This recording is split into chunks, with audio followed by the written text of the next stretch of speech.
the viewers joining us here on our live stream. Today we are gathered here to watch the Capital Markets Day hosted by SynAct Pharma. We'll have a long agenda today, and we'll hear from both management and also advisory and even the board, speaking of which the chairman is right beside me. Welcome, Anders Kronborg. Thank you so much. It's a great pleasure to having you all here. Also you on the web. We have been looking very much forward to this arrangement since we invited you. And it's also a great honor to present a company which is in very good shape and with a lot of interesting activities going on as we speak, and which you're going to hear more about today. I'm just going to run you quickly through the program, and then I'll hand over to the CEO Jeppe, which you all know. So we are more or less done with the number one. Then Jeppe will take you to a short update on the company. Then the next 2 points, Jonassen will take us through, and then we have Professor Mauro joining from on the web, so he couldn't make it present, and then Boessen will take us to the TXP program, and then Jeppe will come back and wrap it up. And just to repeat, it might be a little bit boring waiting with the question until the end of each session, but since we have this mic, it will be a very interruptive way to put that around all the time. But we are hoping for a lot of questions and a good debate at the end. So with that, Jeppe, I'll hand over to you. Yes. Thank you very much. And thank you very much again all for coming, and also the ones joining on the web. I will head out giving a short update on where we are with the company. I will touch a bit on some of the milestones that we have completed. And I will also discuss a bit on the future milestones that we see coming over the next couple of quarters. I will also enlighten you a bit on what we are doing in terms of business development, which is, as you know, a very exciting area for us. And then I will conclude the presentation with a few updates on the capital raise that we have just announced today, just to give everybody a bit of overview of that transaction. For those of you who are newcomers, just a very brief update on the history of the company. We spun out the assets that we're working with now from another company called Pharma back in 2013, and then basically funded the company SynAct based on those assets. We managed to list the company on Spotlight in 2016, and then shortly after initiate clinical development of AP1189, which is sort of the lead compound. We, in 2021, managed to get into a position where we got proof of concept in COVID-19 patients. And we're coming back to why that is very important today, because we have also launched a new program in the same area. And then we have focused very much on driving the main program forward in RA. In 2022, we decided to do an uplist, not to First North as you normally do when you're moving away from Spotlight, but basically we took the decision to do an uplist all the way up to the main market. And we have been quite happy that we did that. At the same time, we managed also to conduct and to initiate clinical studies in the US, and I'll come back to why that is important. It's quite critical in terms of the business development activities that we have ongoing. In 23, we acquired some assets from a company in Switzerland called TXP-programmet. And Boessen, our COO, he will come back to that program a bit later in the presentation, showing where we are, and also giving you a little bit of insights to where we think we can move the program within the next couple of quarters. In 23, some of you, or many of you, I think, learned that we had a big bump on the road. We didn't get the clinical data that we were expected in a phase 2 program. It was a big surprise to us, and it of course jeopardized the share price quite a bit. So there was a need for change. We basically replaced the board, got some adjustments to the management, and also managed to reduce the cost base quite a lot in the company. And immediately after, secured 2 financing rounds as directed issues, both of them at a premium. Got money enough into the bank in order to restart the study in a phase 2B in RA. We have learned a lot from not getting the data that we wanted in the study. So we did a redesign to the next study, and that is our main focus right now. And that study is, as I will show you a bit later, coming towards data end of this year. Then we have initiated and just announced not long ago that we are initiating a study in virus, in a dengue indication. And we will have Professor Mauro Mauro Teixeira. We have 2 professors. We have Mauro Teixeira to take us through that program a bit later on during the presentation. And then, as announced today, we have launched an investigator-driven study in an indication called PMR, and Thomas will talk more to that one. It's a very important decision for us because it adds a lot to our opportunity for doing a deal on our RA project, because it's more or less the same partners that we see for this indication as well. So that's basically the history, sort of in a nutshell. The team, I won't go too much into that. Thomas Jonassen, many of you know him. He's the founder of the company. Jim Knight is taking care of our business development. He's based in the US. We have known Jim for more than 10 years. We actually did a deal with him when he was at Questcor Pharmaceuticals. Bjørn, who is our CFO, also here today. And then Thomas Boessen. Boessen have been part of the journey for a long time because he was also involved in Action Pharma. And Thomas is here as well today. And then Kirsten, with a strong background from Big Pharma, our CMO. So a small team, a team that have worked together for quite some time. We have a very experienced board. The first 3 members you see on this slide, they stepped in back in 2013, where we needed to 24, sorry, when we needed to sort of, reset the strategy. And we are very grateful that they stepped in at the time. It was not an easy task, but they have done a good job. They are very close to the company. Anders Kronborg, that you haven't met already.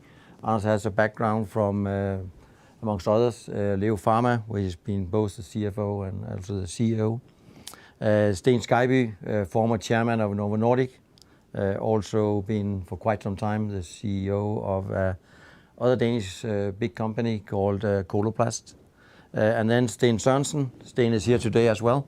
Sten is a successful CEO of another Swedish biotech company, Cereno Scientific. So those 3 members have done a big job in getting things back on track and worked very closely with the company. Then here recently at the AGM, we have included Jeppe Ragner. Jeppe Ragner is the group CEO of Sanders Group, who is also involved in the CRO business that are running our studies, and also a big investor in the company. So nice to have him on the board as well, and also be able to put a bit of pressure on that they deliver the patients in the order that we want. So basically, what's one of the news for today is that we are entering into a new indication called PMR, and we are doing that as an investigator-driven study. So basically, in order to sort of, just give a brief overview of where we are, we have 2 different tracks and we run them in parallel. And that's a big strength for a small company like ours, especially in terms of developing the projects, but also making sure that we get into a position where we can do hopefully a deal when we have a bit more data than we have what we have right now. So basically, one track here is focused on the autoimmune diseases. There we have a novel mode of action. We have something that we believe is very patient-friendly.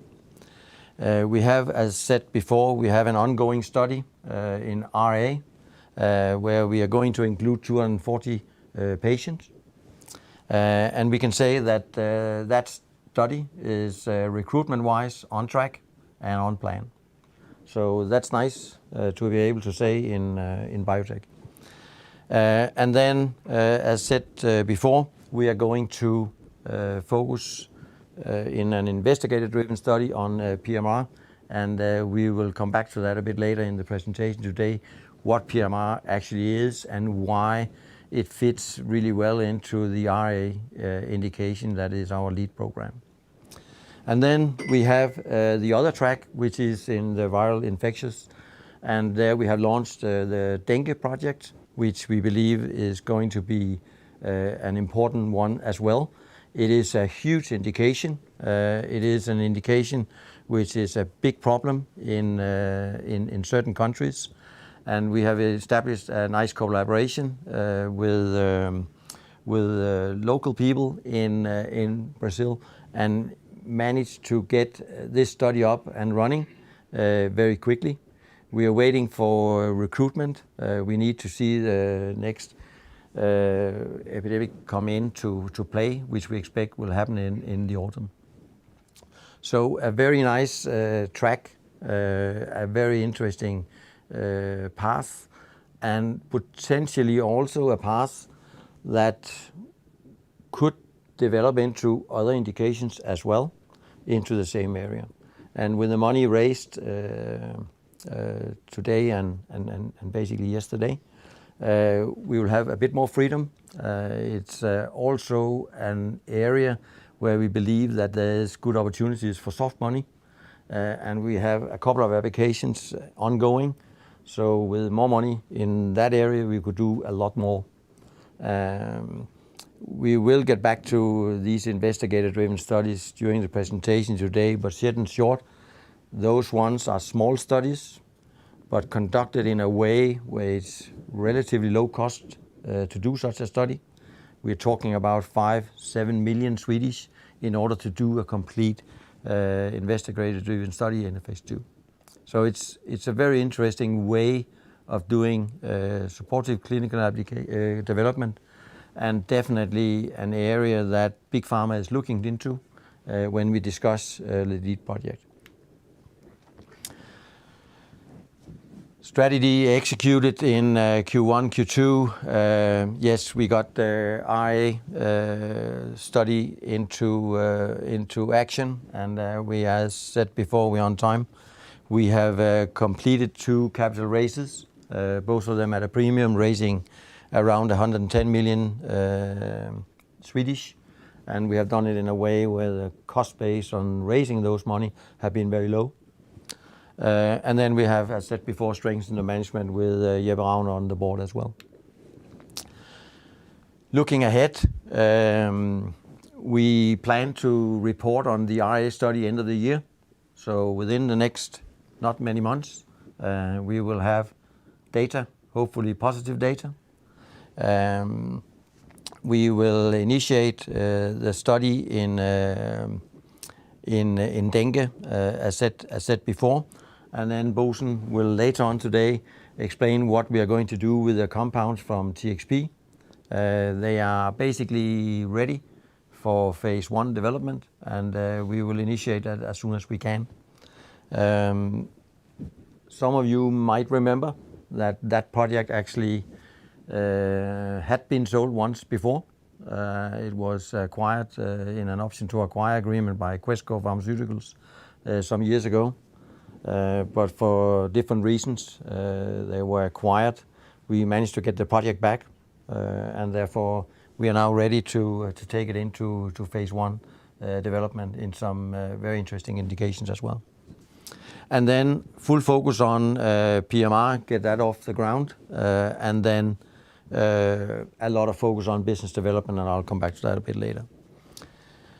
A nice pipeline, I think, for a small company with quite advanced indications, and I would say a good news flow over the next 2 or 3 quarters. Business development. Basically, the strategy is that we would like to do a deal upon positive data in RA. I think it would be fair to say that have we gotten the data back in 23 that we expected, we would have done a deal. We were quite far in advanced discussions with quite a lot of bigger players, also some smaller biotechs in the US primarily, but also in Europe. And have we gotten the data that we wanted, we would have done a deal, I'm pretty sure. So when we reformulated the strategy, we made sure that we kept contact with all those potential buyers. And that has been an ongoing thing for the last 12, 18 months, to keep them updated, to make sure that they are still on their toes. And I can assure you that the interest is definitely still there. I think we can say that we have added another 3 or 4 to the list that potentially could be a partner for such a project. As said before, PMR lies within sort of the same area of interest as RA, and that means that the ones we are talking RA with, they are also interested in PMR.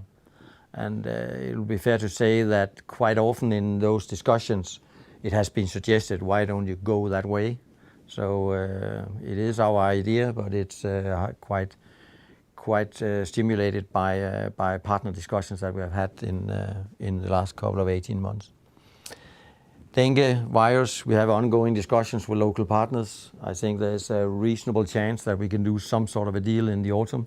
It's not going to be a huge one. It's going to be some sort of collaboration type of thing where they will do some work locally. And as I said before, there might be some soft money involved in that part of it as well. Then we are going, like many other biotechs, to the next event, which is Bio International in the US. It's probably more or less the biggest event during the year.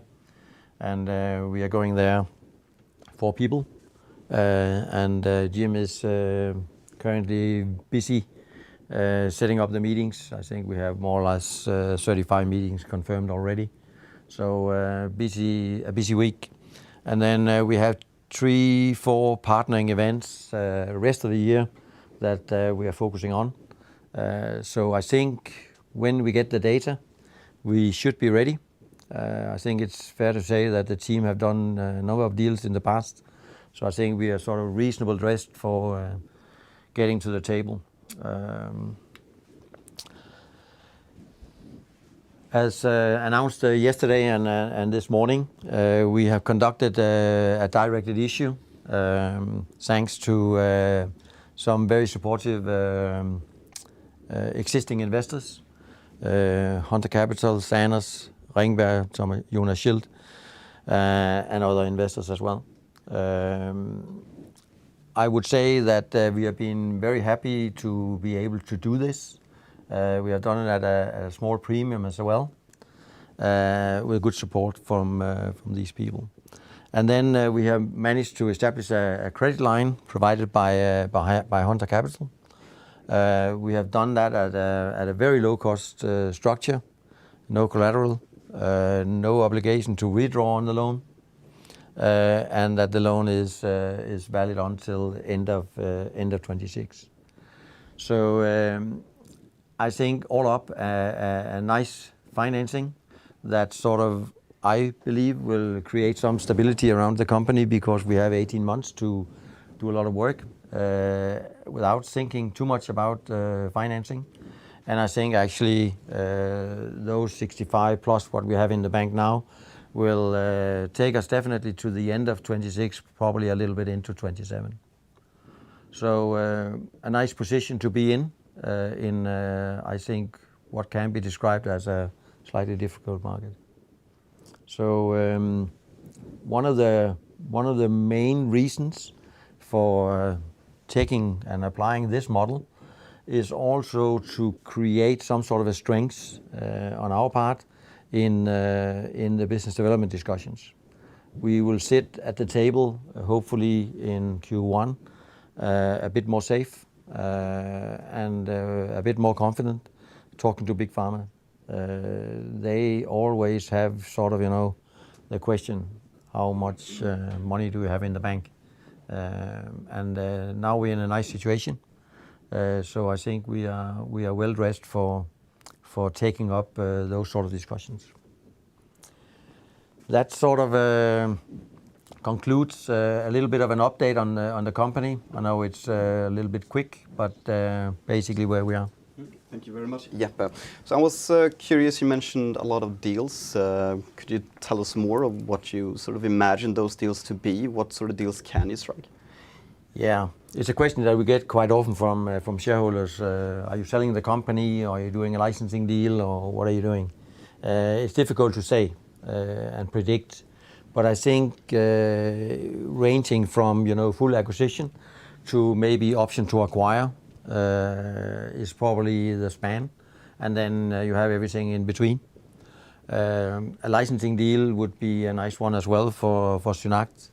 I think to do some sort of a deal where they pay some of the future development could be a model that would work.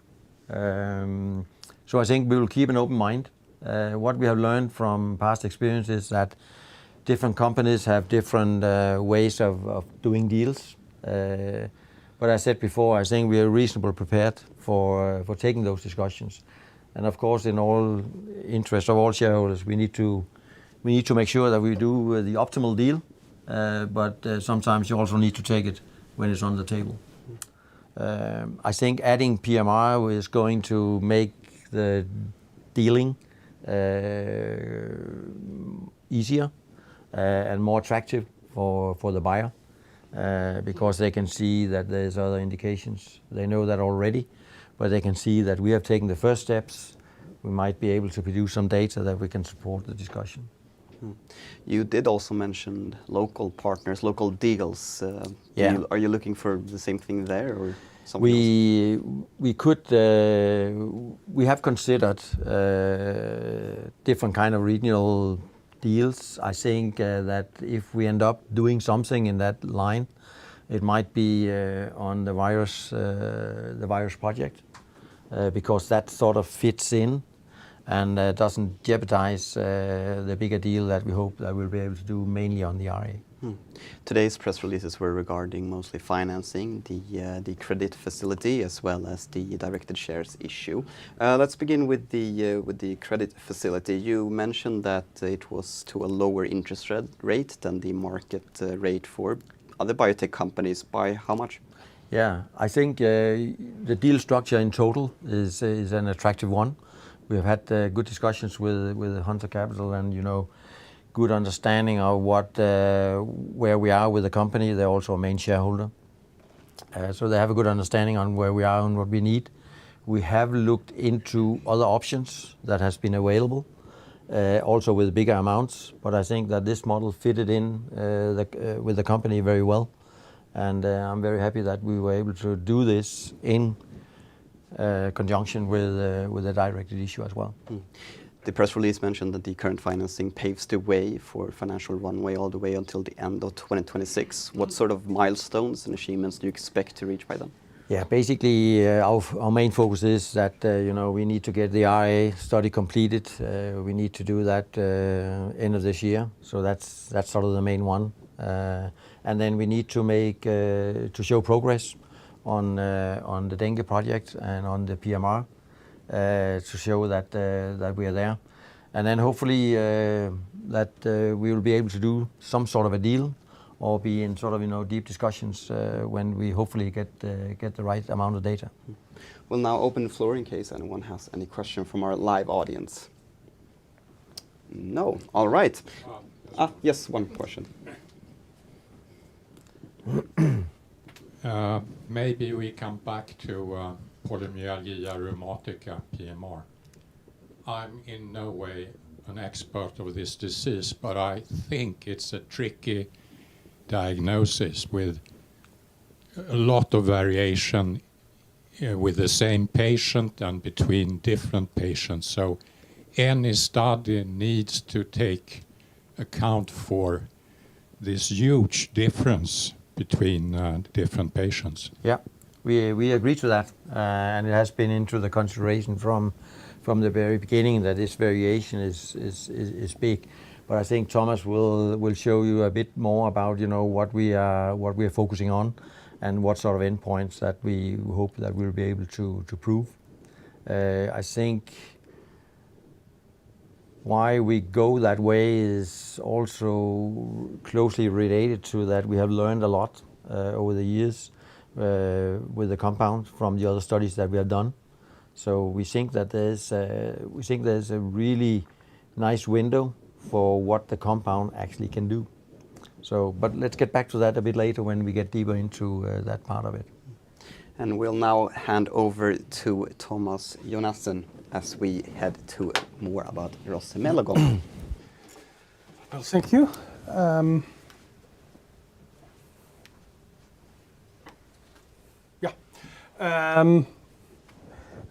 Inflammatory autoimmune diseases, they are, I think what you could say is, in most cases, we don't have any curative treatments. And we have a lot of treatment options, but most of them are, or not, if not all of them, are addressed on the disease in a way so they inhibit and in many cases suppress the immune system, which makes it, which is associated with side effects. And then in addition to that, many of the diseases can only be controlled by use of glucocorticoids. And that is, and what I will try to show in some of the next slides here, or the next presentation here, is a major challenge out of the clinic. And we believe very much in our concept of resolution therapy, that we could potentially be a changer in the way that you treat these diseases. As Jeppe highlighted, we have decided to go for two tracks. The inflammatory autoimmune diseases, where our main focus is on rheumatoid arthritis, where we intend to set up additional studies through our network of collaborators and investigators in polymyalgia rheumatica. And I will come back to how we, with our investigators and in collaboration with them, are sure that we will find a very, quite homogeneous group of patients. With the common goal of the study is to show that the compound has the potential to reduce the use of glucocorticoids, which is a major issue in these patients. So that's, you could say, the main focus area right now. The other one is the host-directed therapy in viral infections, where Mauro will give a longer presentation. Mauro Teixeira will give a longer presentation where I'll briefly address that. The pipeline, as Jeppe shows, I don't think I need to repeat it, but what I can say about the rheumatoid arthritis is that we are very focused on first-line treatment. Our treatment approach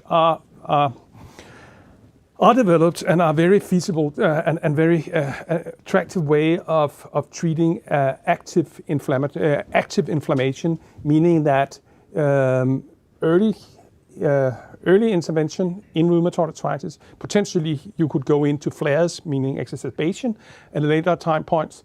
And that is really what we are doing and focusing on in our different programs, whether that is due to inflammatory autoimmune diseases or whether it's in virus. In addition to that, then we have the TXP program where we have the possibility, finally, I would say, to come into phase 1 next year. It has been a question of prioritizing our resources.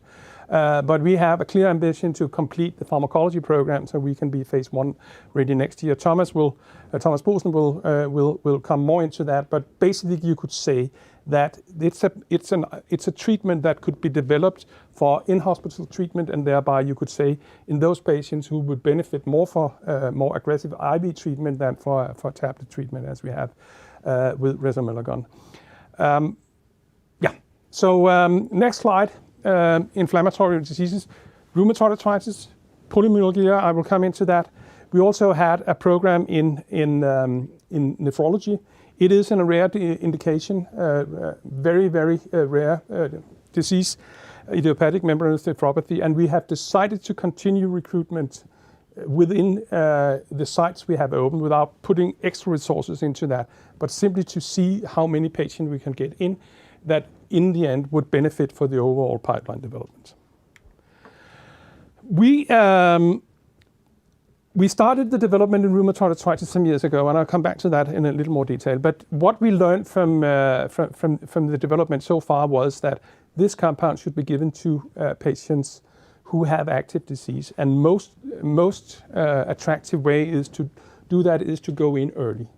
So within a few months from diagnosis, when the disease activity is high and when you have signs of systemic inflammation, this compound is very active and address the disease in a very attractive way, as has a very nice side effect profile, and at the same time can be given in combination with methotrexate and thereby be applied as a first-line treatment. To the right on this slide here, I highlight the potential, and from these the subset of the patients in the EXPAND study who were newly diagnosed and with signs of systemic inflammation at the initiation of treatment, and it showed a very nice treatment effect of DAS28, which is indication of disease activity, and as well also here on HAC, indicating that is a measurement of quality of life, where we had quite striking effects of the compound. The other part, the other track is in the host-directed therapy, and there we, as Jeppe mentioned, in 2021 reported data from a single-site study we ran in Belo Horizonte with Professor Mauro Teixeira, who is going to present the concept of host-directed therapy with our compounds a little later today. And the take-home message is that in viral infections, when you have a certain level of activation of the immune system, you could say that it was hyperactive. We consider our treatment as a novel option to control that and that way around treat or protect against development of more severe diseases and organ failure. We showed that in COVID-19, and we intend to show that in the other indications that we are moving into. The concept of the compound is that we induce resolution. If we look at this slide, inflammation is per se an endogen pharmacological response to maintain tissue protection. And there you typically have an onset phase, what's called number 1, and a resolution phase called number 2 in this case. This resolution phase was for many years considered passive, but it's very highly regulated, and that is where we, with our compound, can do something that hardly any other compounds in development can do, especially not for all treatment. That we can promote resolution, we can boost specific pathways that helps up clearing the inflammation. So if we have like a more exacerbated response, a pathological response, as here highlighted as number 3, you have you will develop symptoms. You will get organ affection, you will get tissue affection, and if you don't get that in control, you will go into chronic disease. Chronic inflammation, which is always associated with irreversible loss of function. We have a compound of Resomelagon work in the way that it has some anti-inflammatory effect, but importantly also stimulate resolution pathway, and thereby we take the inflammation to a new set point. We do not suppress it. We move it from one set point to another set point, for the beneficial of the patient. The way we do that is to stimulate melanocortin receptors. The cartoon here shows that how a macrophage, a critical cell in many diseases, including rheumatoid arthritis and COVID-19, for example, how that if they go into a pro-inflammatory state by stimulating receptors on the surface of these cells, we reduce the pro-inflammatory activity, so they become less, you could say, virulent, and then at the same time, a subset of the cells go to a pro-resolving pathway where the ability to help to clear out the inflammation, what we call efferocytosis. So that's very important and very profound way of looking into this system. That we believe that the melanocortin system is there in man, in tissue, in nature to help control the inflammatory system, and you can pharmacologically benefit from treating these receptors in the right circumstances to bring the inflammatory system to a new set point. This we show here on this slide very fast is our model system of an experimental inflammation where we show exactly what we are looking for. We reduce the pro-inflammatory activity, but we never take it out.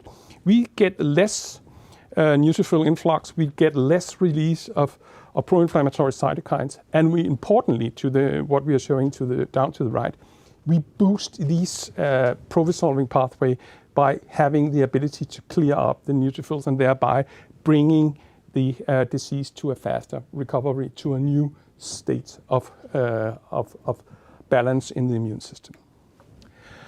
The receptor, the way we do that is as a biased agonist, and that's also the first. We are the first who can do who has a biased agonist for the melanocortin system, and that is associated with some important effects. First of all, it does not stimulate. If it had been a classic agonist, we would have had a compound that would stimulate pigmentation. It would give skin pigmentation, would be an unwanted side effect. The compound work as a biased agonist, meaning that it goes for an alternative pathway when you stimulate the receptor, the hERG phosphorylation rather than classical cyclic AMP. And from Thomas Boessen's work with the compound, we have identified that the compound most likely binds to an allosteric binding sites on the receptors and thereby have this alternative stimulation. When you give this compound, it has a half-life of around 18 hours, 16 to 18 hours in man. And the formulation we are using, we started with a suspension and we now have a very, very nice tablet. We have a very steep increase in concentration. That's important because we are working with an agonist. So we stimulate the receptors. And when we give the compound, we reach the maximum concentration in blood within 1 to 2 hours. And then we have the stimulation of the receptors for some hours, and then gradually it disappears. And very importantly, we come below a certain level concentration of the compound in the blood, so we don't have stimulation of the receptor all 24 hours during the day. That's very, very important because that would, if we had that, the likelihood of getting, you could say, desensibilization of the system was high. So we have a very attractive way of giving this compound by a tablet. It gives very steep increase in plasma concentration and stimulate receptor as they should. So in other words, we can give it once daily. If we look at the newly diagnosed rheumatoid arthritis patients, and that's where our lead indication is, we know that if we look at the big 16 markets, approximately 900,000 new cases are seen every year developing rheumatoid arthritis, typically middle-aged with higher likelihood for seeing that in women than in men. If you look at US and Europe 5 alone, it's more than 300,000. And I will come back to that of these patients, approximately a little more than half of them will have high disease activity and thereby per se fits into our treatment algorithm.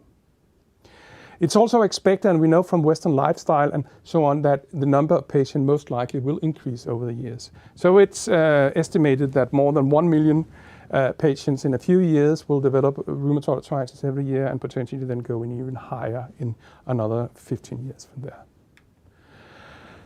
if you look, and that's very important when you look into a disease as rheumatoid arthritis, we have the large scientific clinical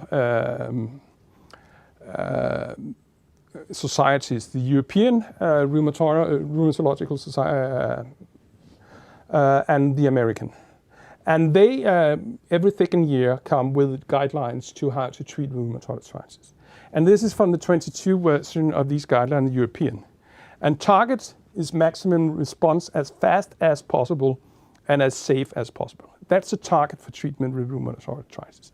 When you use glucocorticoids, which you often have to do in order to control the disease, you should minimize the use and for sure try to get out of treatment within 3 months. The current treatment, including methotrexate, which is the first-line treatment in these patients, they do all have immunosuppressant effects, and they are associated with safety risks. So the current treatments are all associated with immunosuppression, all means that you have increased risk of infections, that you, in some of the compounds, even associated with increased risk of malignancy, and from some of them also induce cardiovascular disease. So there is a large need for immune modulatory treatment is really needed. And that's where we see ourselves. If we look at this, these slides here looks very good because you get very, very fast recovery in a number of patients. At least you reach ACR 20 very, very fast if you give a lot of glucocorticoids. You can give that locally in joints. It's very time consuming. And something you can do if you have a lot of money in your health system and you are willing to put them into hours with the patients. But that's not the way you do in most countries.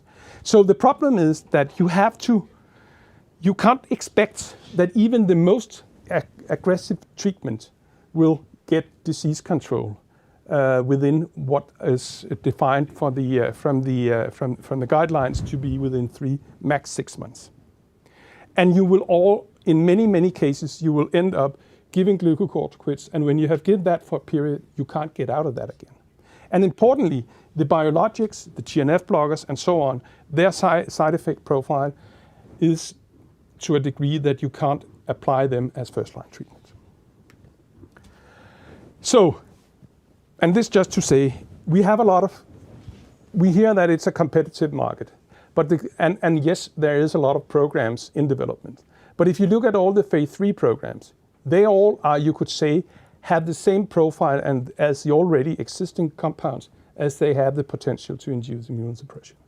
So we are one of the very few programs who has the possibility to go in early, to do a difference at an early stage, and we can that because we have a much better safety profile than most other compounds. So, and why it's so important? It is so important to treat rheumatoid arthritis as fast as possible, because if you look out to the right, then if you look 3 years after the indication have been made, the diagnosis has been set, more than 95% of all the patients have been treated with glucocorticoids. Many of the patients have been shifting between different treatments. And you can see to the right that only a third of the patients has actually been exposed to biologics. They are effective, they are expensive, and they are associated with side effects. But importantly, they are expensive to a level that many can't afford them. So what you could say is, it's much and then if you have high disease activity, you have a high likelihood to develop early irreversible loss of function in the joints. So go in early is very, very important. So patient perspective, autoimmune disease, chronic inflammation, symptoms in newly diagnosed are high. That's what you know, tender swollen joints. The physician's perspective is early diagnosis is what we're looking for. And we would like to treat them so we get control by the latest after 3 months. The problem is, in many cases, you don't get the patients into a rheumatologist very fast. In some countries, the physicians are told, don't send the patient to the rheumatologist. Try to do something by yourself because it's too expensive. And then you end up giving glucocorticoids. And then eventually you can come into methotrexate. And that was actually one of the reasons why we did not really get the right patients in the previous studies, that we got a lot of patients who had never been treated according to the guidelines, but have had disease for a long time. So you could say early diagnosis and effective treatment is really what we are looking for. Convenient treatment, once daily, a tablet. You could preserve joint function by going in early, and you could then thereby maintain daily living and ability to work. And we believe we can do that with glucocorticoids, not with glucocorticoids, but with our compound Resomelagon. And from a physician point of view, more safe treatment, yes. More effective initial treatment, yes, we do have that. We cannot take out the glucocorticoids from day one. They are very effective. But if we could end up in a situation where you, for example, gave glucocorticoids once and not for 3 months with the risk to continue for life, or at least for years, we would have made a big difference. So steroid sparing is really, you could say, what we look for. And that's also why we think that polymyalgia, as I come back to, is interesting. Well, rheumatoid arthritis is characterized by a very organized synovial membrane. Synovial is the tissue is around the joints who produce the liquid in the joints. And it's also an organ that clear and secure normal functionality of the joint. It has a lining where you have macrophages, the target cells of our compound. And that is disrupted, as you can see on the cartoon here. It's disrupted very early in rheumatoid arthritis, and you get new cells in. You get inflammatory neutrophils, and you have proliferation of other cells that we potentially don't want to have in there. So the neutrophils, they are recruited. They become very pro-inflammatory, and they induce a number of a whole cascade of inflammatory events that we would like to avoid. The macrophages, the lining is disrupted. They go from, you could say, a protective phenotype to a pro-inflammatory phenotype. And they, again, stimulate this cascade of immunological responses that gives the disease. This is the 2 target cells of our compound. We know that we can reduce the activity of the neutrophils. We know that we can reduce the influx of neutrophils into a tissue. But we never induce neutropenia as many other compounds would do. And the macrophages, what I showed you on the previous slide, they will be less pro-inflammatory and will go, a subset of them will go to this pro-resolving pathway that we are looking for. So from that perspective, it makes a lot of sense to go into rheumatoid arthritis. Basically what I just said. So we had the animal studies that supported that. We have tested that in collagen-induced arthritis. We tested that in a KBNX model of arthritis. We tested that in combination with methotrexate and saw some, to the right, some surprisingly findings that it seems to have a super additive effect that is helping us. And that's one of the reasons why we got the combination patent that Thomas is going to talk about later today, issued this year. We started up in a small study called BEGIN, and what we saw there, we looked at the disease activity and showed in these patients, the vast majority of them were newly diagnosed. The majority of them had signs of systemic inflammation. And there we saw a significant reduction in disease activity already after 4 weeks. The same when we looked at the ACR scoring system, which is typically what you apply to development in phase 3, where you have large cohorts of patients that you treat. And then if we only look at those patients of interest, as I said, in the EXPAND study, where we got this, unfortunately, negative study, when we then digged into the data, identified the patients that we had, that we were looking for, those who were newly diagnosed, those who had signs of high disease activity with systemic inflammation, we saw very, very nice treatment effects. We saw more than 80% of these patients responded to ACR20.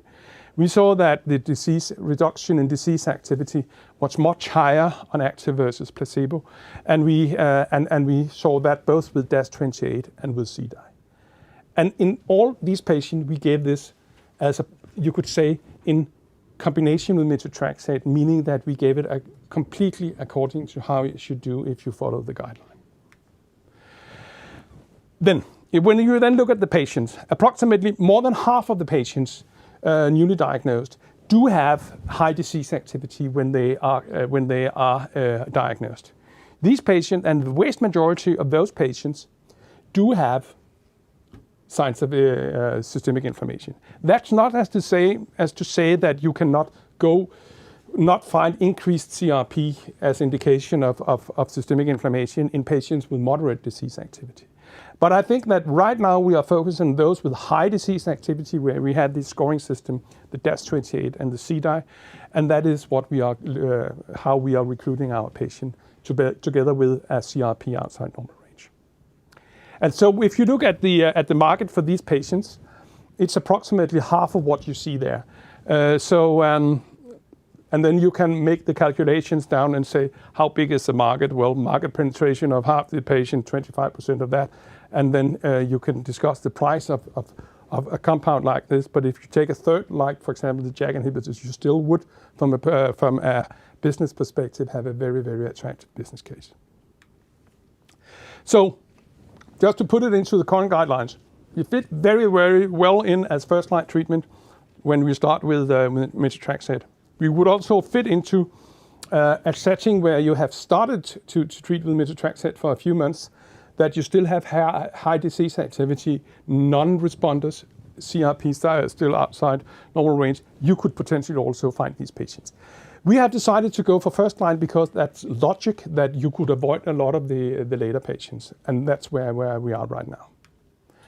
So the study that we are running, the ADVANCE study, it's a 240 patients phase 2b study. It's run under the US IND. We opened an IND back in 2022. And we, meaning that we have discussed the development program with the FDA and report to FDA and can get the scientific advice from them on an ongoing basis.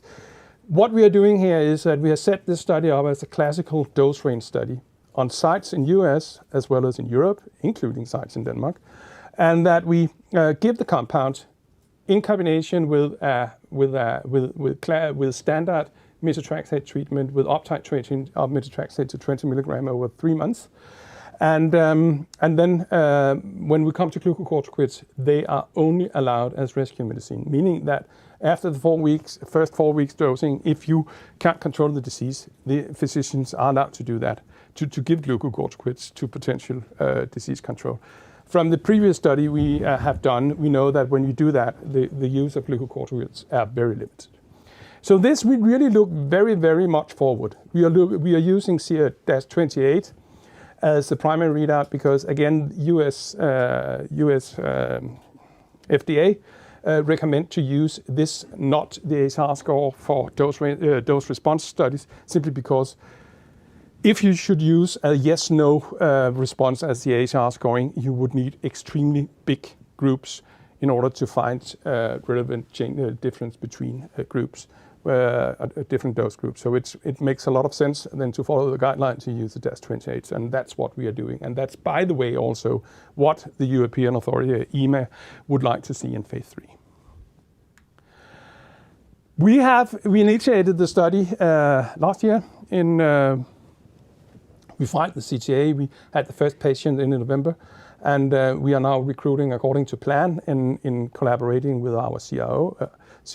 And according to plan, we would have the last patient dosed by the end of the year. And as we have short follow-up, we could have the key results very soon after that. When we then have the results, and we strongly believe that it would be positive, we will know not only whether or not it's active versus placebo, but we will also know which doses to potentially be brought further into phase 3 development. And this is important to say that we intend to go to EMA and FDA and discuss phase 3 plans with them on the back of this study, because it's so important to have this progress in the development in order to move forward. So it's the same one more time. Then I would like to say just a little about rheumatoid arthritis, comment on future opportunities. Today, 90% of the market in rheumatoid arthritis is in more advanced cases. You could say patients who do not respond to methotrexate, who has been too long without diagnosis, without adequate treatment. If you look at the history of rheumatoid arthritis, then many of these patients, especially those who are, you would say, what is called seropositive, they have markers in the blood, and many of them develop pain, and they can go with pain for months and years without any adequate treatment. I strongly believe that the future is in those patients more to the left. And one reason to say that is that last year in Lancet in 2000, I think it was in October, it was published this study here, the PRIPRA trial with BMS's T-cell inhibitor, where the concept was that if you were seropositive for rheumatoid arthritis but did not have any arthritis but joint pain, you were set on 12 months treatment with a compound. And look at that, that's the blue line. Whereas the red line is patients who were just being followed by placebo. You avoid a lot of patients who develop rheumatoid arthritis by doing so. And in the future, and not only that, but you also avoid a lot of use of glucocorticoids in these patients. So I think that in the future, when we know more about this disease, when we are in a few years' time, you need something who is safe, well tolerated. The T blocker is not first line. The T-cell blocker is not first line treatment due to the side effect profile. You need something that is safe and well tolerated and can be given in the right patient at an early time point. And I would think that it's something to look for in the future in rheumatoid arthritis. Then polymyalgia rheumatica. We have, through our interaction with our rheumatologists and advisors, we have been invited to go into a collaboration where we will have the full ownership of all data and run that in an investigator-driven study. I'm not going to give you the exact design today because we were, when we planned this meeting here, it was a question of doing that and initiate and sign the contracts and all. What you should do is pending that we got financing. We have the financing now, and we will execute on this as we have done on many other programs. Polymyalgia, and sorry there is a L missing up in this slide here, is a disease that typically is seen in the Western world. It's typically affecting middle-aged women, women more often than men. That is giving specific, especially in the morning, pain and decreased functionality in the shoulder, more than anything else in the shoulder area. There's a lot of, and you could say there's another similarity in the pathophysiology to giant cell arteritis, arteritis temporalis, and just to say that this is not only another indications with a rheumatoid disease, rheumatic disease, where you have unmet medical need, but it's also, you could say, a model for a more severe giant cell arteritis disease, where there also is quite a need for new treatments. Because we got the question here: is it not a very heterogeneous group? Yes, it is, unless you make your diagnosis based on MR. So our study we will work with rheumatologists on very specific indications, definitions of the indication, including MR evaluating, to set the diagnosis. When then this diagnosis has been set, standard treatment in these patients are glucocorticoids. Typically 15 up to 25 milligrams per day for a minimum of 4 weeks, and then you gradually start to reduce the glucocorticoids, and but as I highlight here, there is a high risk of relapses in the disease. So many patients end up in more chronic glucocorticoid treatment. And one of the physicians we are working with has said that I have dedicated my life to find a way where we can secure that our patients are not ending up in chronic glucocorticoid treatment. Methotrexate work in some patients. If you look, and again, it's the neutrophils and it's the macrophages who plays a major role here, and that's exactly the cell that we are treating. So it makes a lot of sense to try to test our compound in this indication. Glucocorticoids, you start typically with up to 25 milligram of prednisone. You treat for minimum of 4 weeks. And then you could consider methotrexate as second-line treatment, but that's not what you do. You typically try to get out of the glucocorticoids, but you, in many cases, end up with glucocorticoids treatment again. So there has recently been reported studies on IL-6 blockers as well as on JAK inhibitor. Could be used as second-line treatment, third-line treatment, as it does in rheumatoid arthritis, but first-line treatment will never, ever make for these compounds. So, and then the tapering strategy is to try to get down in doses and try to get out of it.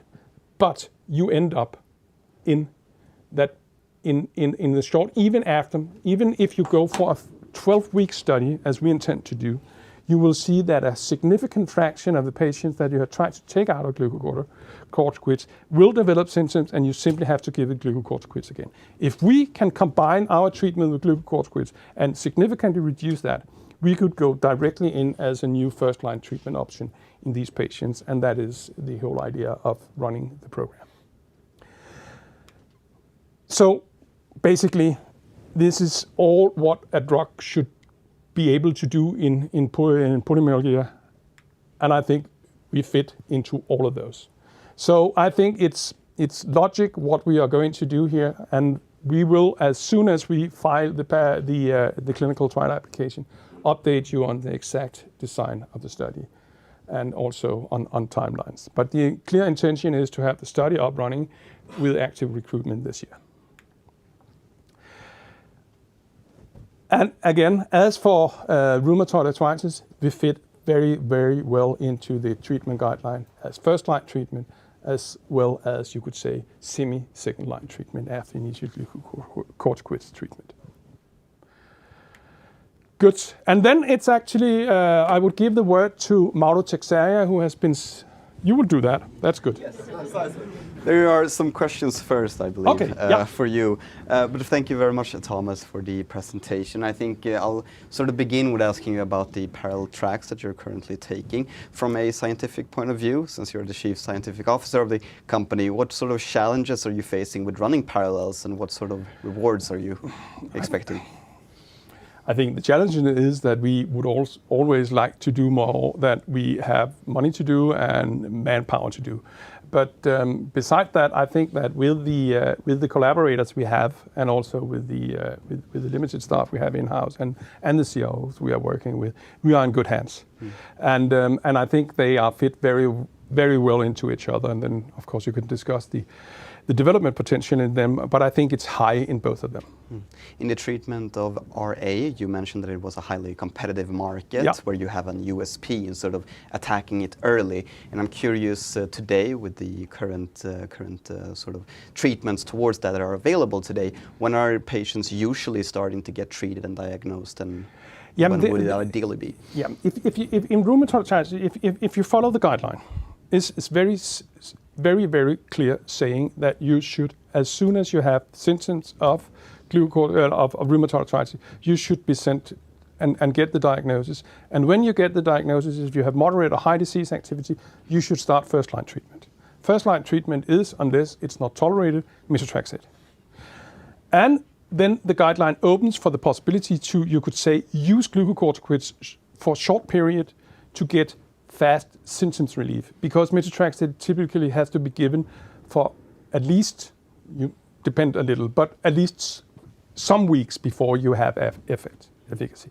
And then the guideline said that after 3 months, you should have a measurable effect. Alternatively, after 6 months, you should have disease control, meaning that you should have low disease activity or remission. And you measure that by the scoring system that I mentioned. which is tender and swollen joints, and the patients and investigators and so on, evaluation of the level of disease activity. The thing is that in many cases, the patients do not come in very fast. The second thing is that in many cases, they are treated with methotrexate in an insufficient way, either because you give glucocorticoids on top of that and continue to do that. Alternatively, you don't do that at all, and then you do not up-titrate your methotrexate, and then you have to go to second-line treatment, which again is very expensive, and for many can't afford to pay that.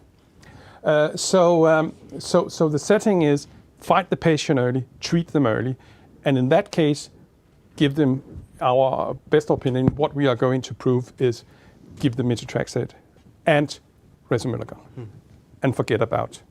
And then the hope is reduce glucocorticoids and postpone the second, third line treatments. There's a question in the chat here that asks regarding PMR. Yeah. Do you have an expectation of what the value of the market is there? I would think that we have made these measurements, and I think that it's approximately 1/10 of the first line eye treatment. Thomas is saying yes because he's made the calculations and the evaluations. Great, then we'll open up the floor for any questions, and we have one here. Coming back to RA, since this is a resolution therapy, and if you get effect of your treatment, is the idea to phase out the treatment after 6 months, 8 months, and then only start anew when symptoms comes back? Or is it a continuous treatment? That's a very, very good question. And the way I would answer that is that for a phase 3 treatment, for a phase 3 program, where you need to give compounds in order to reach market for up to 1 year, I think it would be with continuous treatment for 1 year. And it might be so that you would have one initial dose for the active disease and then go down in dose. That's one possibility. Another possibility is, of course, to try to get out of there, actually to stop treatment and then see whether you have a rebound or whether that is something that could be given at a later time point. I think in many of these questions we can't answer on this side of potential market launch. But it's very, very, very valid questions. Do we have more? Yes? Could you say a few words about why glucocorticoids are so bad? Yeah, because glucocorticoids are good if you give them acutely. Glucocorticoids are associated with a lot of side effects. First of all, you have an androgen, you could say, suppression of the androgen glucocorticoid axis from the hypothalamus down to the adrenal gland, who secretes glucocorticoids. That can be inhibited in a way so it doesn't work, and you need glucocorticoids in order to have normal functionality. But glucocorticoids also, when you give them in pharmacological doses, induce a lot of side effects. It induces bone loss, it induces salt retention, so you can get edemas. It reduces changes in the collagen, so you get irreversible changes in your skin. It is associated with higher risk of cardiovascular disease. It is associated with development of type 2 diabetes. So all in all, it's not something you would wish to have your patient on chronic glucocorticoid treatment.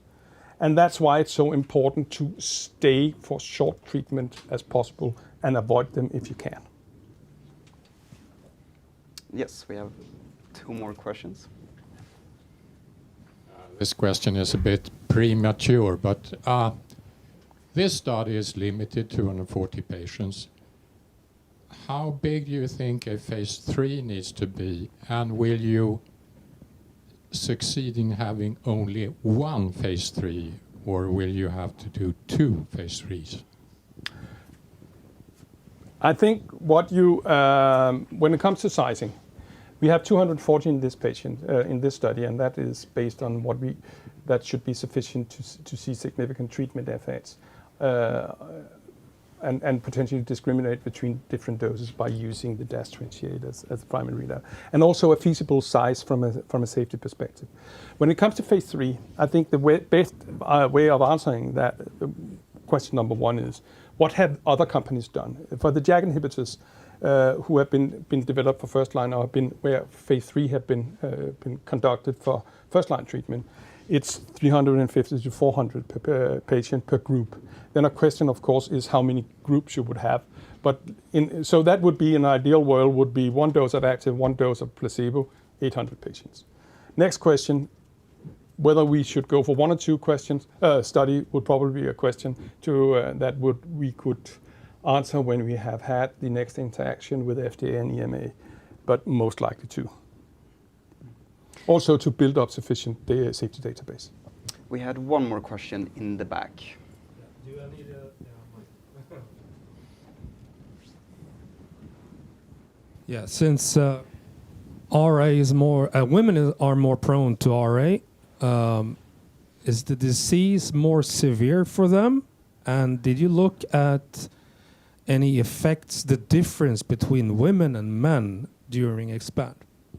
No, during EXPAND we did not look into difference. I mean, the sample size was simply too little. We know that, and clinical trials are typically a little screwed in the way that we know that there are more women than men who develop rheumatoid arthritis. But women are also easier to convince to participate in a clinical study than men. So what you see is from most studies that you have an overrepresentation of women. So it's difficult to say whether there is this gender difference. We haven't seen anything that indicates that. Of course, I looked at it, but the numbers are simply too small. And with that, I say thank you very much, Thomas, and we will now hand it over to the professor who is waiting here over link. It's Mauro Teixeira who will walk us through the host-directed therapy in viral infections. Welcome. So, hi everyone, and good afternoon for you guys. My apologies. Can you hear me well, just to confirm? Yes? Okay. Apologies for not being able to be there. I just had a surgery a few weeks ago and I am not allowed to travel these days. It's a pleasure to be with you anyway. So can I have the first slide? Yes, it's there already. Next one, please. So, the previous one. Okay. I think life is about interactions, and when we talk about infection, we're really talking about what we call host pathogen or host microbial interactions. This is when we look at trees, or we could look at anywhere in the world. If we look at a human, next slide, please. We are obviously surrounded by microbes, and indeed there are about 10 to the 12, 1 trillion microbes on Earth, the vast majority of which we don't even interact at all. The most relevant interactions we have, next slide please, has to do with our own microbiota. So these microbes, there are in our gut mostly. It's estimated about 500 different species of bacteria in the gut alone, plus virus, archaea, and fungi. And this is quite relevant to our immune system. Next slide. Not only to the immune system, but also to our metabolic capacity. Indeed, next slide. As we eat and interact with others, our diet will change this microbiome, and it does change a lot our capacity to, it enhances our metabolic capacity, and it does change our immune system maturation and function.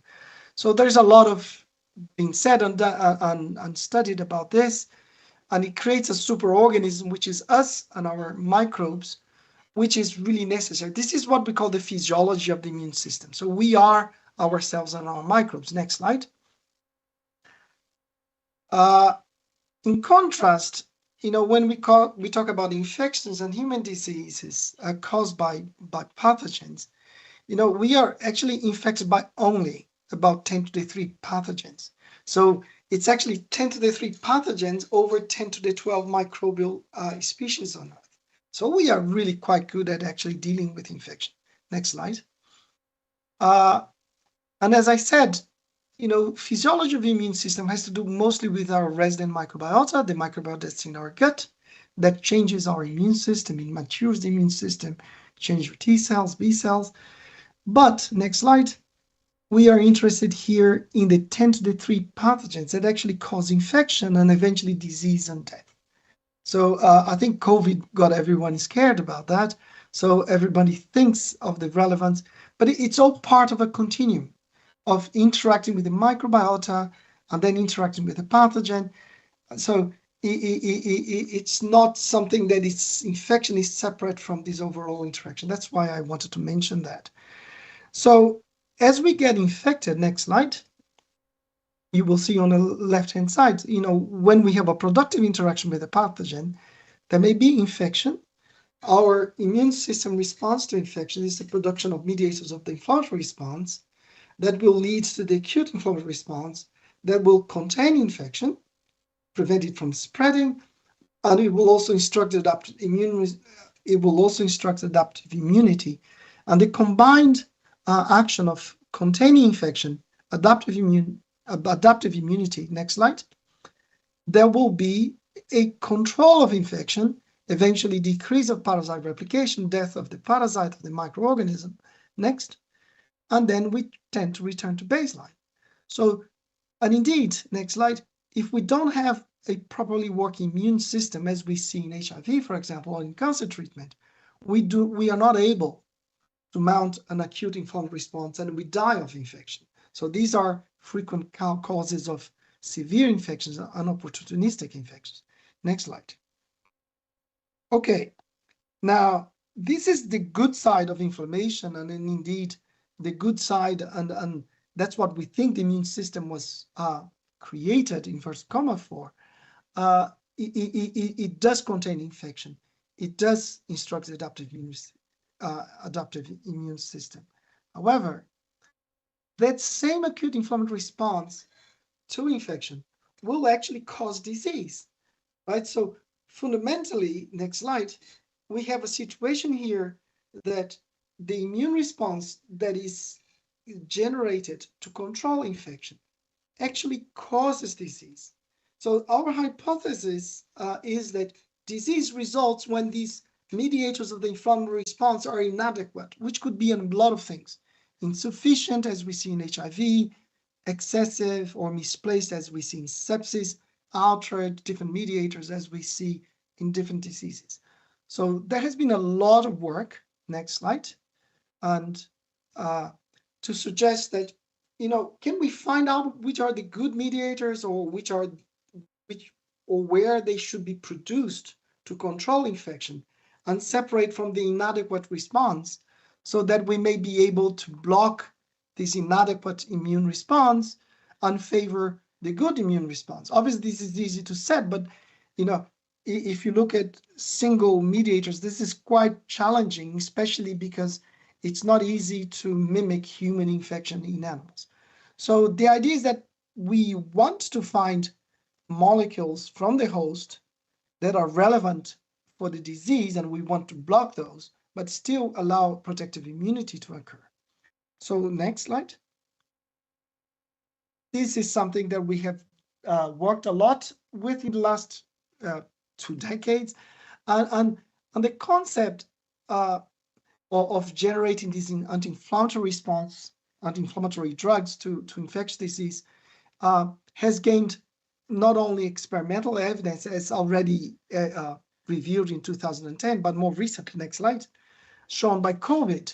So clearly, COVID has actually presented the best evidence so far that blocking aspects of the inflammatory response, such as steroids, anti-IL-6, not 16, or kinase inhibitors, does decrease your risk of severity after an infection. So we call these anti-inflammatory drugs that we use during infection host-directed therapies. And the idea would be I will block the non-beneficial part, but the disease-causing part of infection, and that would allow me to deal with infection, but have less disease. Next slide. So, changing gears to what Thomas said, and using the two concepts together.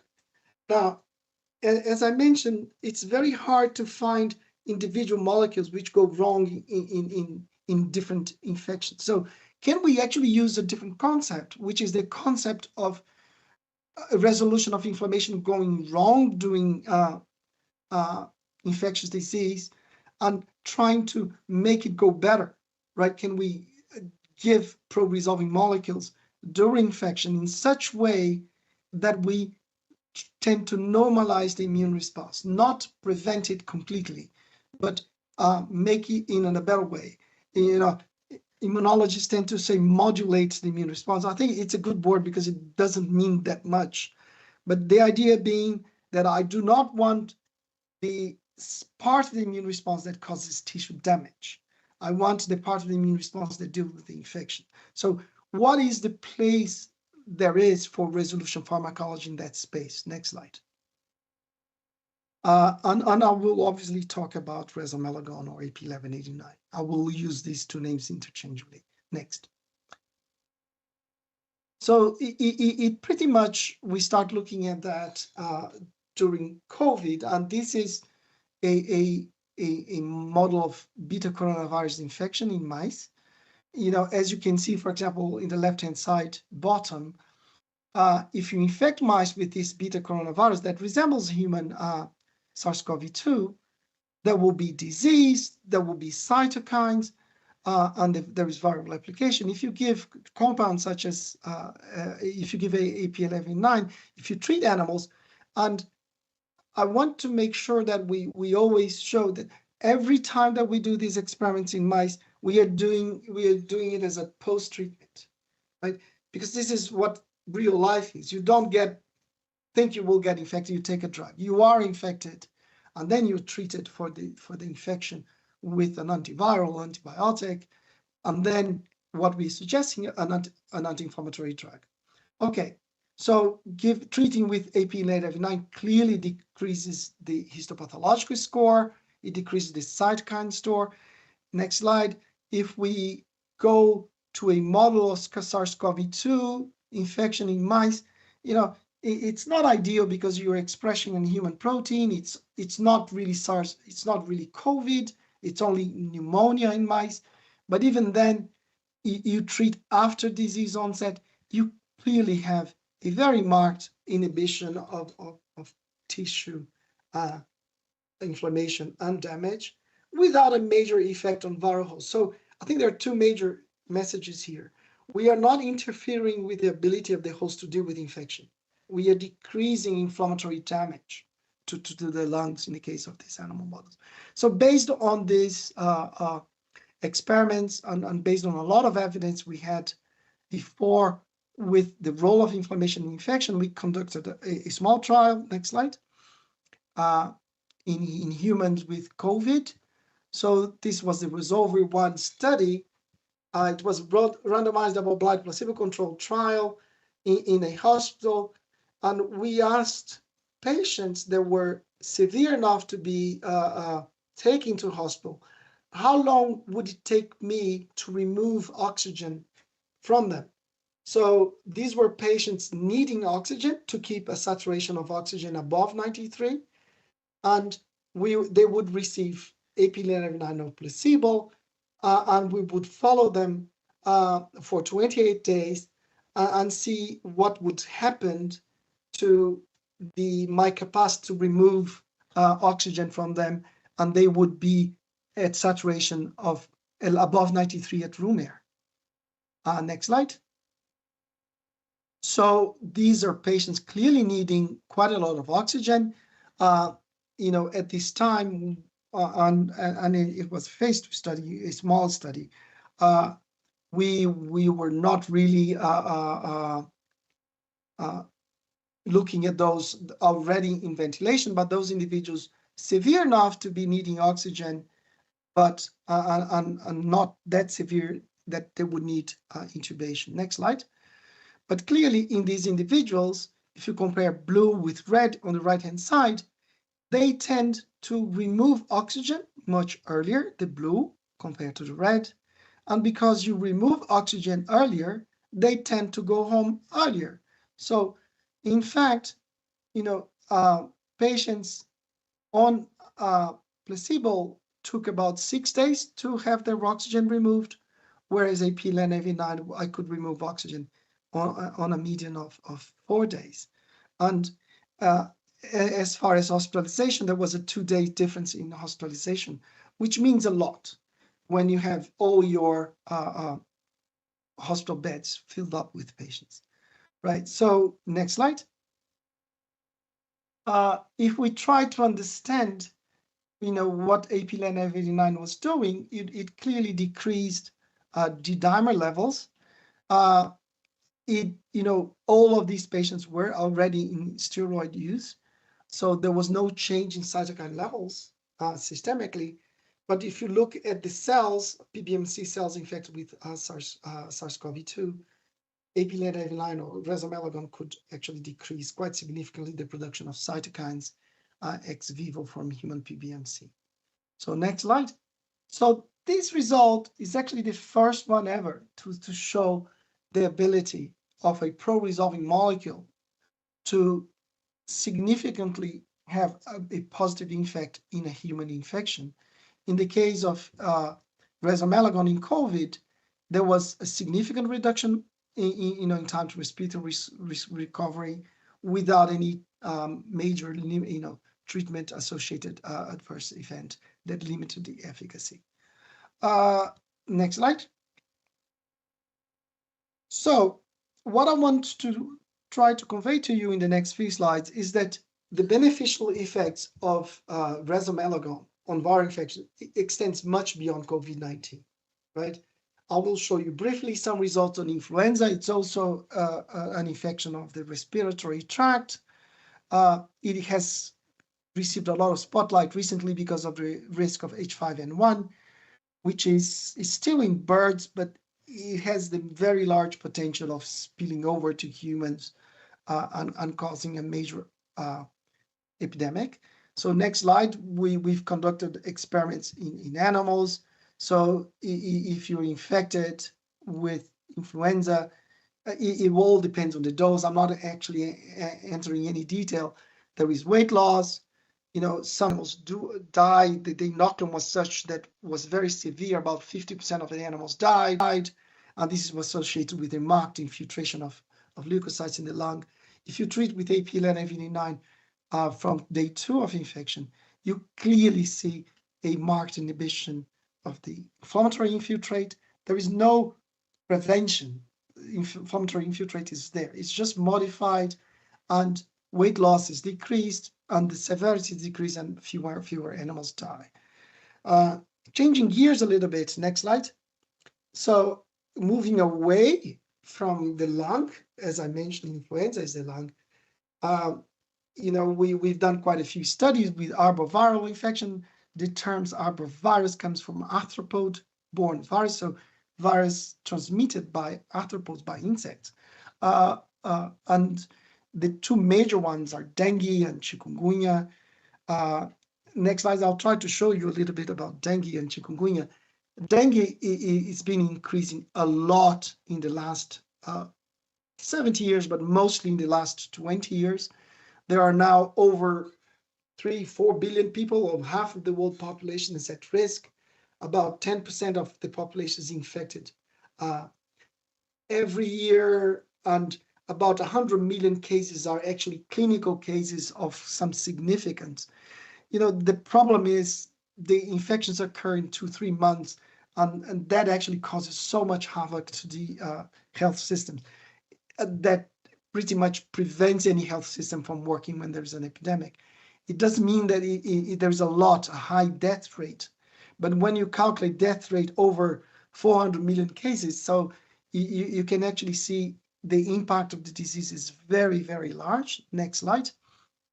Not only there is dengue, but there are 2 other major mosquito arthropod-borne arboviral infections transmitted by the same mosquito, which is the Aedes aegypti mosquito, or Aedes, a genus of mosquito.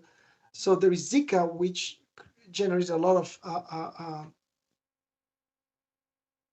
interest a few years ago because it does cause microcephaly and kills kids. And more recently or concomitantly, there's a lot of cases of chikungunya, which there is a little bit of the acute case, but the most important problem, it causes arthritis, arthralgia. It resembles a little bit rheumatoid arthritis and sometimes ankylosing spondylitis. But the point I want to make is these three diseases are increasing worldwide. Zika has disappeared for the moment, but chikungunya and dengue are on the increase. And the reason being, next slide, that as the global mean temperature elevates, you actually switch the capacity of these mosquitoes to live up north. Next slide. Pretty much because they live longer, they bite more, and the incubation period is much decreased. So the probability of transmission increases a lot as the temperature rises, as mean temperature rises, and you move north. Indeed, next slide, you'll see, these are just some extracts from newspapers. There is already a risk in Southern Europe of these diseases actually spreading to Southern Europe and Southern United States as well. Next slide. The DNDI, Drugs for Neglect Disease Initiative, has initiated a dengue alliance of which we are part.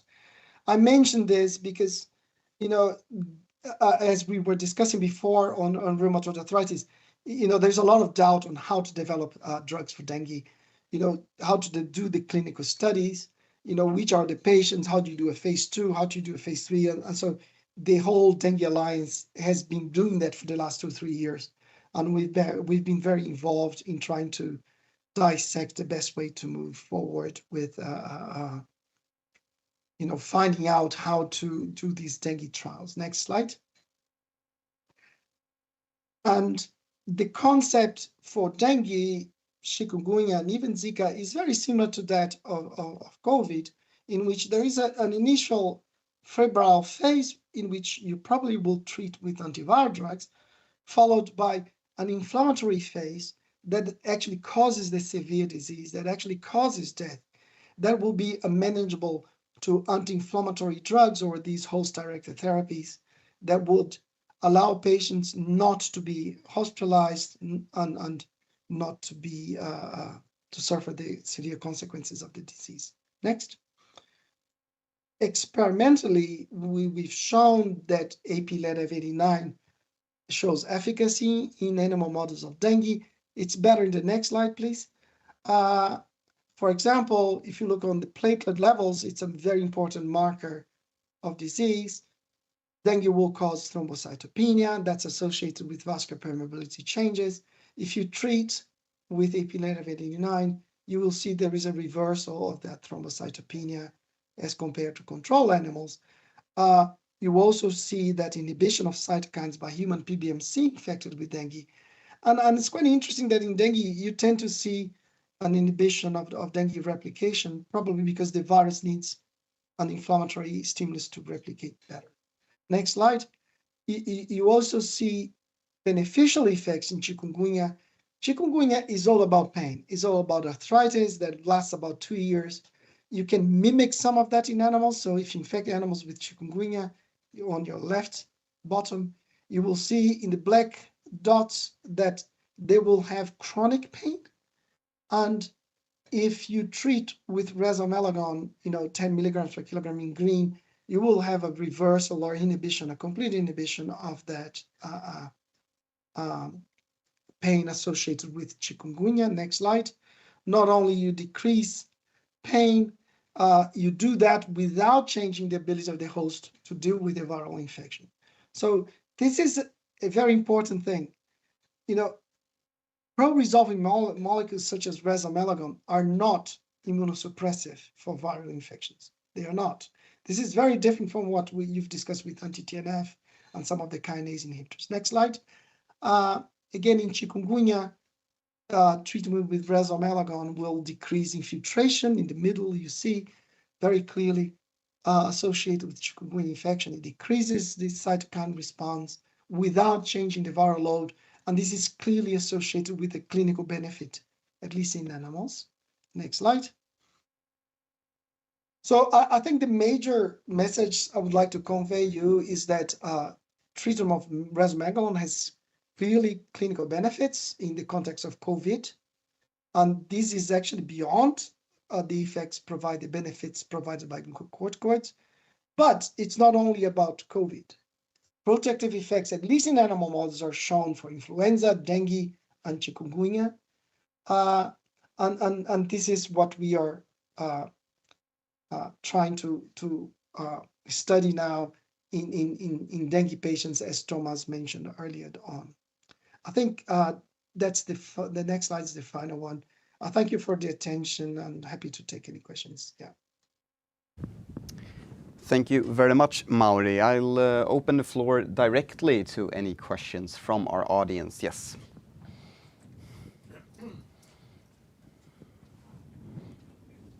Now, there is a difference between the pulmonary infections with hypoxia. That seems to be very obvious that you should start with Resomelagon at an earlier stage if you can to avoid hypoxia. But also in these other viral infections, it seems, if I get you correctly, that you should start, if Resomelagon is shown to be effective, then you should start treatment almost as soon as the diagnosis is put. Is that correct? Yeah, overall, that is, there's always a safety worry with anyone. For COVID and all of the animal data, it is absolutely safe to start earlier, right? Obviously, you don't want to start concomitantly because that does not exist. What we are trying to see is to mimic the real situation. Someone comes with fever, usually 2-3 days after infection. So how you model that, and would it be safe to give the compound at that early stage? I think it's safe, but we need to show that. So all of these studies have within them the design to actually follow viral load or viremia or viral quantities in the lung during treatment to make sure that you are not preventing the capacity of the human host to deal with infection. I think the experimental data is incredibly strong, but obviously as a safety issue, we always do that. For example, that's one of the reasons we don't give steroids too early, because you do actually have an increase in viral numbers in patients. Do we have any other questions from our audience? No. All right, then we'll simply hand over the word. Thank you very much, Mauri, for giving us the presentation and answering our questions. So next up is Thomas Boessen, who will be talking to us a little bit about some patents, but also the TXP program. Welcome, Thomas. Hi. Thank you. I will, before I start talk about the TXP program, I just want to spend a little time on Resomelagon, also a little time on why our patents are important. And the reason I'm doing that is that this spring has actually been a very important year for SynAct Pharma, because we had some patent issues. And I just want to, it's not easy to maybe understand when a press release gets out, what does it mean to the company and so on. So if I look at what is important here is that we do have two sets of compounds. We have the Resomelagon patent series, where we have at about 9 public patent families, and then we have the TXP peptides, where we also have 3 patent families.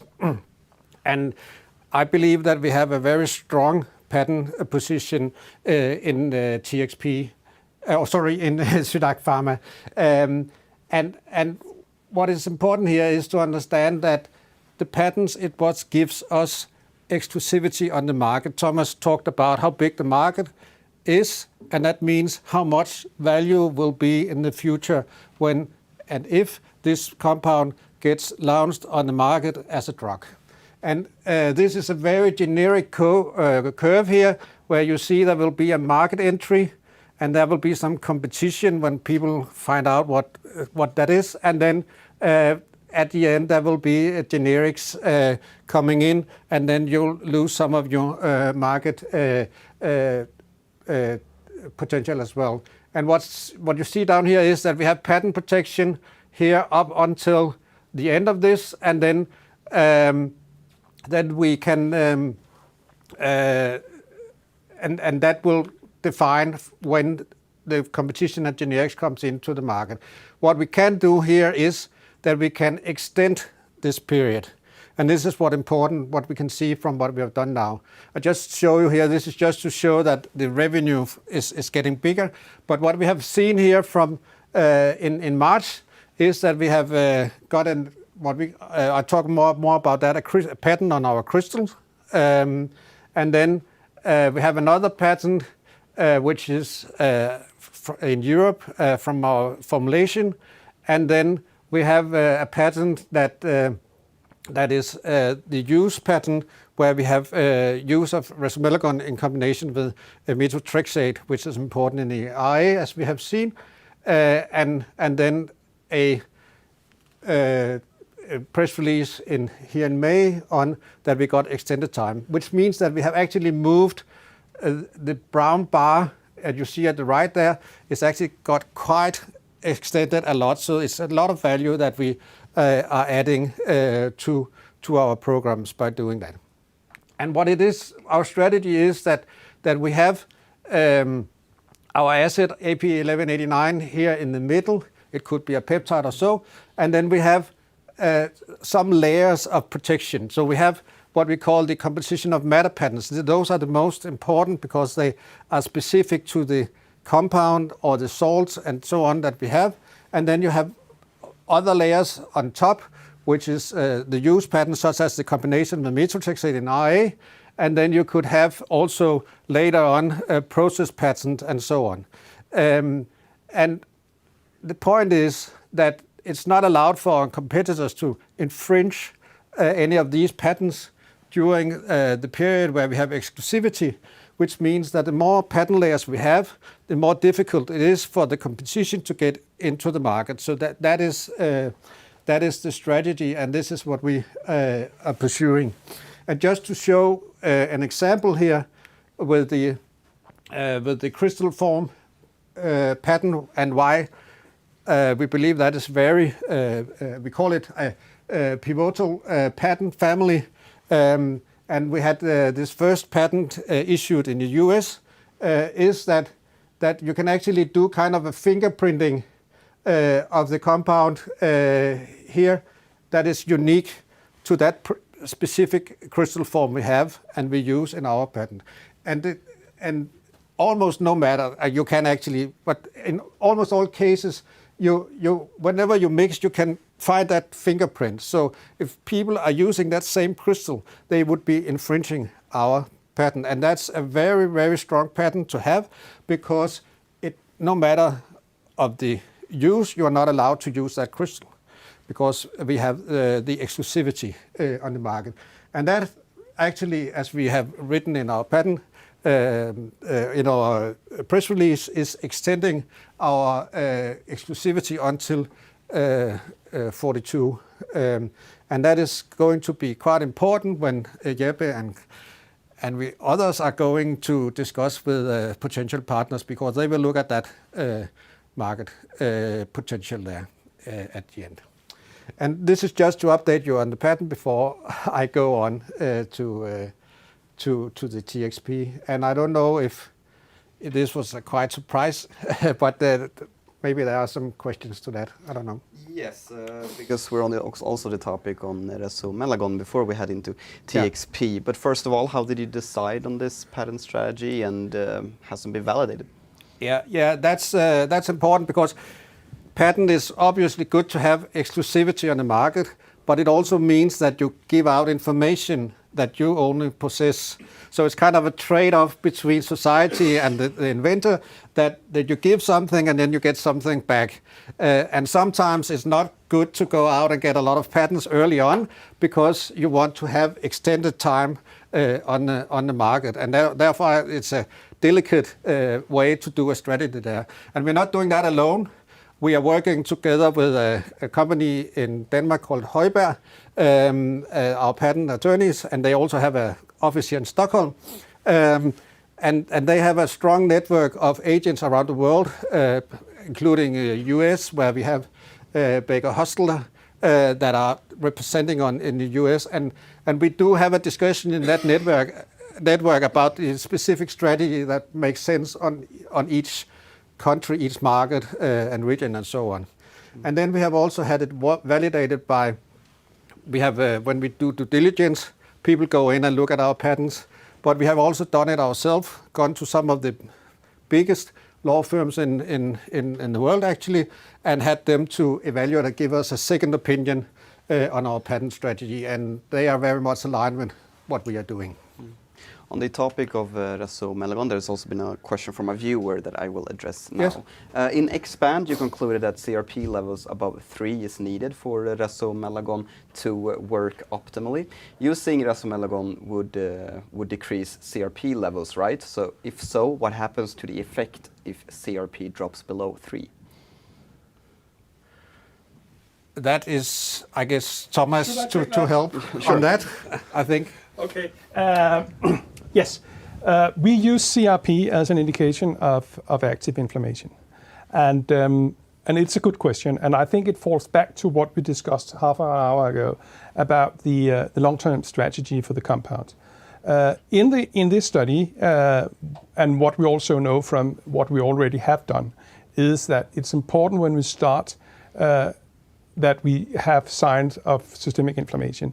And there's nothing that indicates that if we go, you could say, down into normal range, that a potential treatment effect disappears. But from us, in these 12-week studies we have conducted. Then thank you very much, Thomas, and I'll turn to Thomas then to talk a little bit about TXP. Can I just a question Yeah. on the patents, Sure. if I may?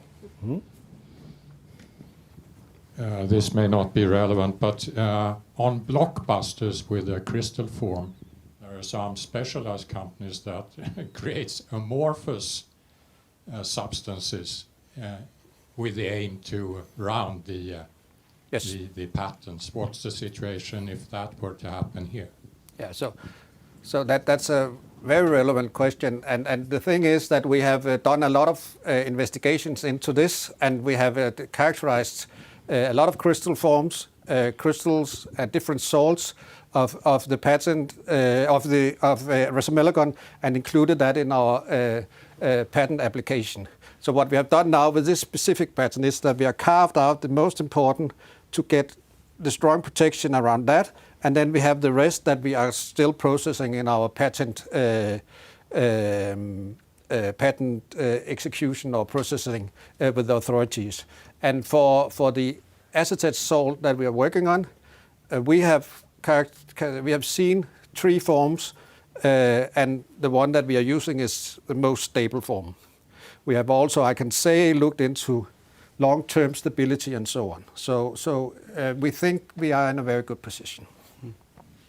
Now then, Thomas. Yeah, can I just TXP? ask how much time I've got? So if I'm in very short, I have only 5 or 7 slides, so it's not a long presentation now, just so you know. I like to start here saying that now we are kind of changing track. We have, as you know, brought in TXP peptides as a different technology, but it's complementary to Resomelagon. And this slide indicates the difference between the two. So we have small molecules versus peptides, but we have also a different pharmacological profile of the compounds. We have different ways that it actually binds to the receptors, and different ways that it will activate. And opportunities are different in the two, and that's why this is what I want to illustrate here. So the peptides, to focus on that.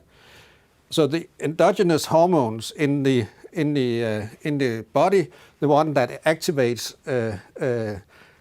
the natural receptors, is a peptide. So what we have got with the TXP peptides is analogs of the natural hormones.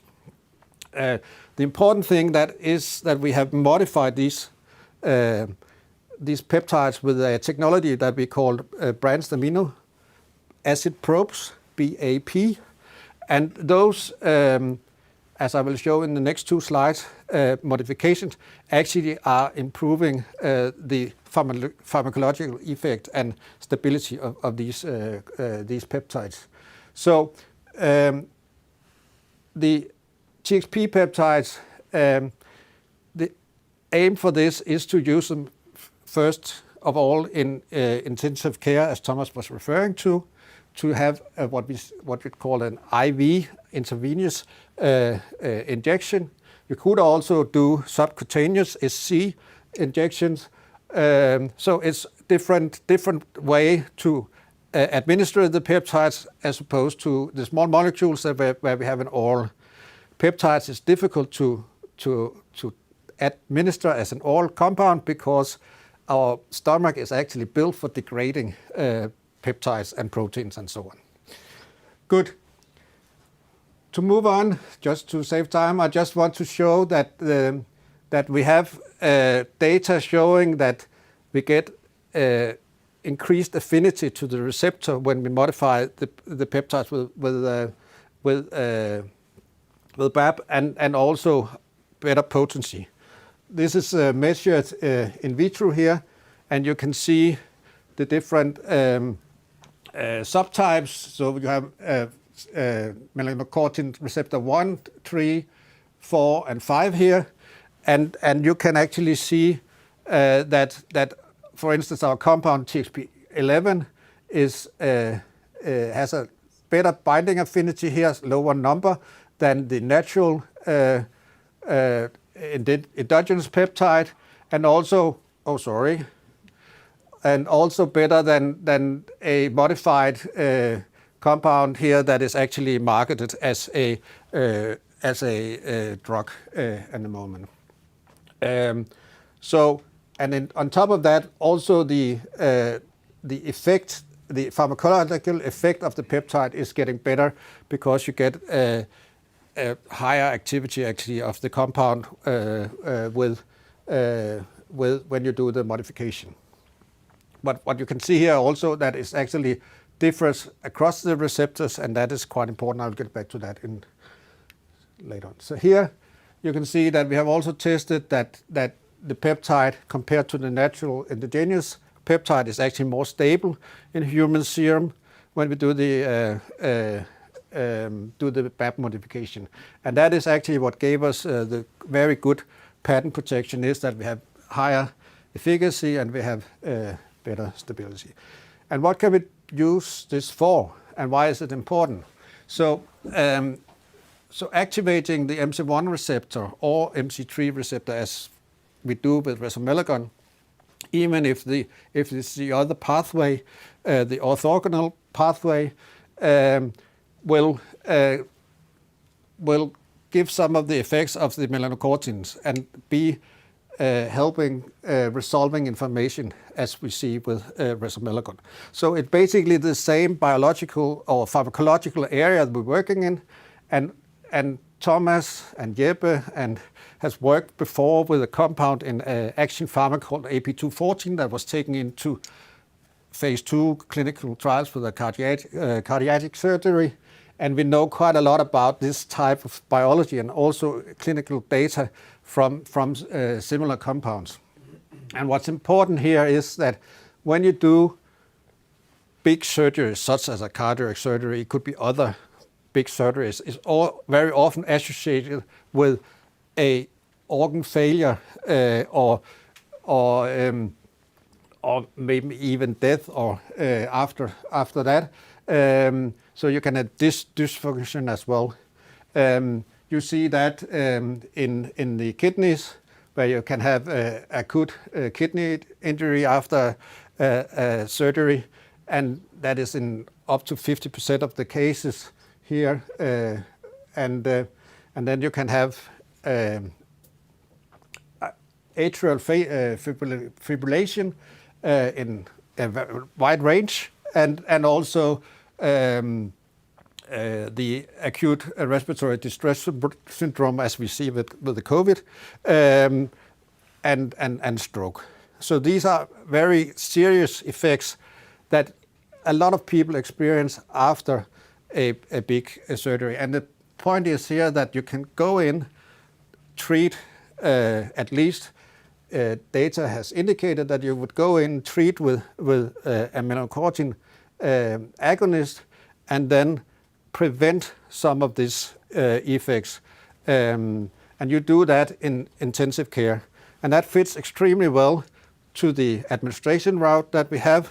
So you can actually go in with an injection while people are on the operation table, or just after, or just before, and that is very good. So you treat with the peptides for a short time in intensive care. So this is the kind of market we are aiming at.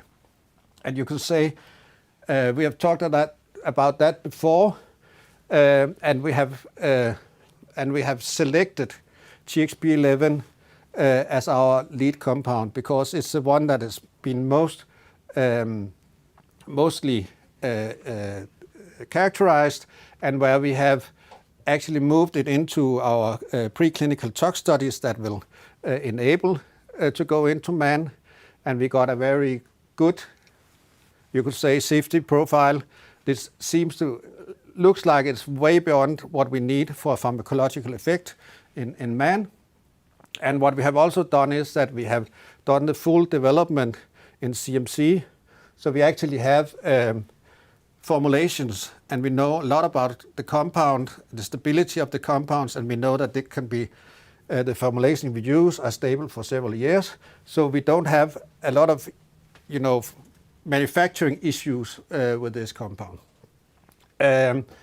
So what's needed and outstanding before we can go into the first in man study, or first in human study, I would say, in phase 1, is we need to have some more pharmacological data in some animal studies where we can say more about a relevant dosing in a later phase in the clinic.